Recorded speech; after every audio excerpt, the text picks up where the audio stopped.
Hi, we're Clem and Niels from Ashen, and you're watching rockfish.com.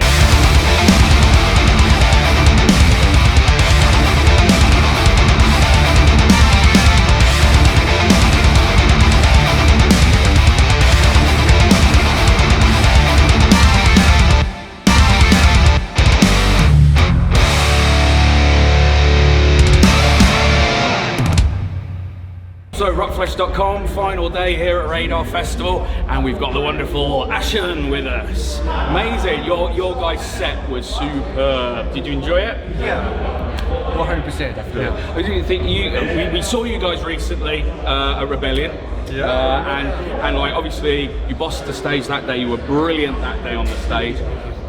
And then the bigger stage today, and it looked like you were made for that size. You're all like leaping round. Yeah. Is that do you enjoy the larger stages where you get good? This is the kind of stage that we appreciate a lot because we are very, energized guys, Yeah. So we wanted to just express ourselves in this kind of way. Because we're going through, some rough emotions, and we want to throw it away. So it's better when we have some space like that. So Really push the energy out. In my head, I always love that, like that's 80s rock star guitarist, like going around Running up and down the stage. I want to do exactly that. So, And you achieve it, like when you're kind of like taking a moment, moving to the centre. It's like it's good. You work the crowd really well. I mean, crowd loved you. So there were a lot of people just screaming and singing some kind of our songs too. So it was very nice, from the stage point of view. It was so nice. Yeah. I mean, how important are festivals like Radar Festival, Euroblast, those kind of festivals that kind of do allow bands such as yourself that maybe sit within the space between very specific genres? Yeah, exactly. How important are these kind of festivals to you guys? well, it's an opportunity to reach out to a new audience that maybe, like a lot of people, I think, didn't know us yet today, so it's like great to be able to play in front of new people and people that don't know us yet. Exactly. Cool. Yeah. Do you change up anything when you're doing a festival set to when you're doing, say, a regular touring or a headline set or anything like that? Because it's a lot of people you might not know you. Honestly, we always talk about it. Yeah. And think if it's a good way to just show our music, but And connect with people, because this is the first thing that we wanted to do for a show. But we don't change anything. It only depends, of the time that we have on stage to.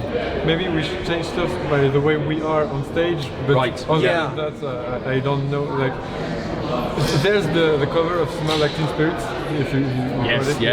Yeah. That we actually did to be able to play and connect, like I said, with the audience that didn't know us. And that seems to work quite well. It's a good idea. It's a good idea, that immediate connection kind of thing, that familiarity. It was the first time that we thought about do cover.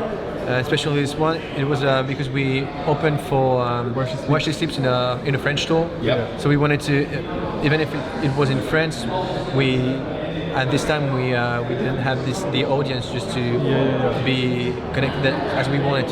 So that's why we did this cover actually. Well, I mean, us at rockflesh.com first heard about you when we were interviewing, it must have been a few years ago now, interviewing novelists and interviewing Resolve. Yeah. So and those, and we were kind of doing, one of the questions I'll ask you is kind of like, who would you have playing at a festival and stuff? And they were like, oh, these guys, Ashen, your guys will know these guys. It's like, oh yeah, so always looked out for you ever since then, kind of thing. So it's really, why do you think the kind of, I guess, the French metal scene, or the French alternative scene, we'll say, is blowing up and certainly getting across the waves, as it were, kind of thing? Can you explain? Yeah, for me, it's about kind of a luck, because French metal band always wanted to be a part of the metalcore scene, or just metal scene in a national professional way.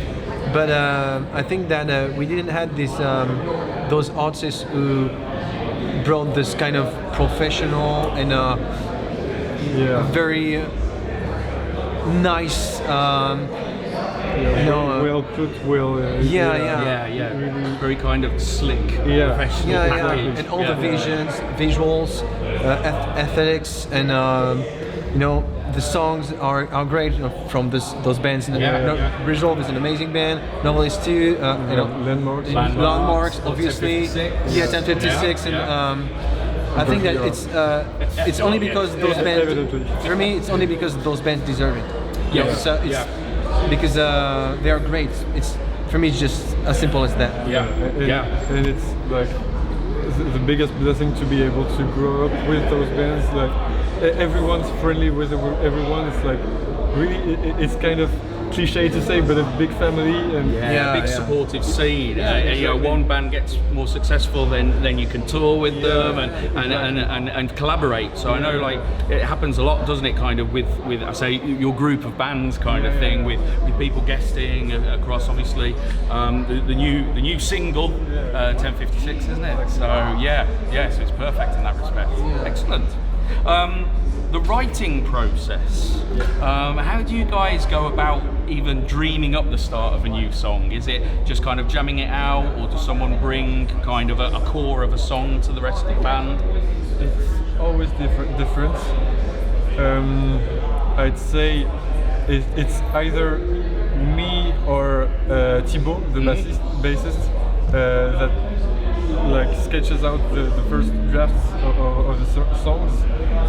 Sometimes it comes from ideas from lyrics, sometimes it comes from Clem, sometimes it comes from Justin also.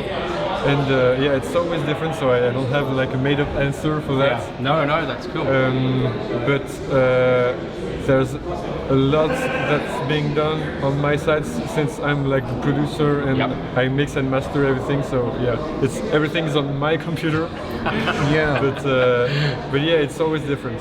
So the ideas can come from anywhere, really, which is brilliant. And then collaborative kind of experience. It's interesting you were saying about the kind of mixing and everything. One of the things I always ask is what do you prefer the most out of the three things? Writing, recording, or playing live? For me, it's playing live. Yep. I only do music for this. I know that I discovered metal, seeing band performing when I was 14, and I was like, okay, I want to do this for a living. I just want to do this because it blew my mind at this time. Seeing like singers like Chester Bennington doing the incredible stuff on stage was maybe the most powerful thing that I've ever seen. So for me and for the entire band maybe, and for me it depends, like, because the fun and easy stuff is playing live, I'd say. So I want to say that, but also the writing is like kind of my purpose, if you want. So I feel more like I'm doing something for the world or only for myself, I don't know. But it's something meaningful when I'm. And that kind of satisfaction from me. At the end of the road, it's you can have this, very satisfying feeling. But it's quite maybe the hardest part of our job to just write something good. Yeah, exactly. Because it's a lot of suffering. Because you always push yourself, because you always, it's not maybe kind of healthy every time, because you always, say to yourself that it's not good enough. You have to push it back and stuff. So it's very interesting to be maybe a better person, because it's a lot of introspective, moments. I was going to say, especially the kind of the topics you cover, we want to have some very, powerful lyrics who can connect with every member of the band. That's why we always talk about our life, even if it's sometimes very hard. Especially Niels and I, we have a very close relationship, because to do the music that we want to do, it's maybe an obligation. Yeah, It's like, like we since he's getting better, but at the beginning I was the one who was like better in English, and he was the one that came up with the ideas. So we were and we are still currently writing everything together for the lyrics. So it's not like the typical thing like he's the writer of the lyrics, but but that also brings like a coherence between the production and the lyrics. I think being able to I think that mix everything. Exactly. It's one of the things that you're very, very professional, very, very slick, as it were, kind of thing. And you can see, there's a lot of cohesion there. Definitely. Let's do a couple of fun questions. let's go. So, if you could collaborate with anyone at all, who would you collaborate with? Anyone at all? There's so much people. I don't know.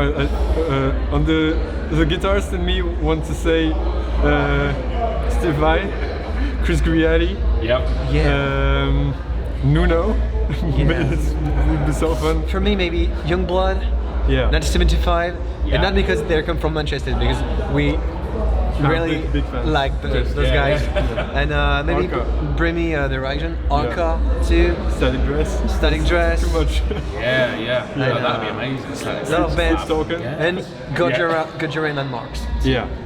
Of course. Yeah. I mean, if you were doing Ashen Fest, who would you have headline it? Oh, yeah, maybe. Just because MCR. Yeah, MCR. Not Manchester. All of Manchester headlining it. That would be different. We've not had that answer before. Maybe them. Bring Me, I'd say. 1975. Youngblood, bro. And Youngblood. Come on. Saying that you want to collaborate with, basically. Make the most of it. Cool. So, what have you guys got coming up over the next 12 months that we can look forward to? The next year. There's a lot of stuff. A lot of stuff? Yeah. Can you tell us about any of it? Or is it all secret? There's a lot we can't talk about yet, like tours and stuff. But we are writing an album, and it's supposed to be out at the beginning of next year. Hopefully. Right. Excellent. Good.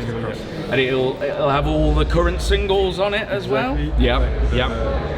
The three we just released, and Camera, Desire, and Sacrifice. Exactly. Yeah, brilliant. Well, that's the thing. I'm always like, when's the album going to come out? And then a touring cycle to go with the album. I'm guessing at some point next year. But everything's secret. It's but it'll be coming. Cool. Well, thank you very much for joining us. It's been awesome, and once again, the set was amazing. Get onto rockflesh.com to read the review, see the photos, and thanks once again. It's been Ashen. We've been rockflesh.com. Cheers.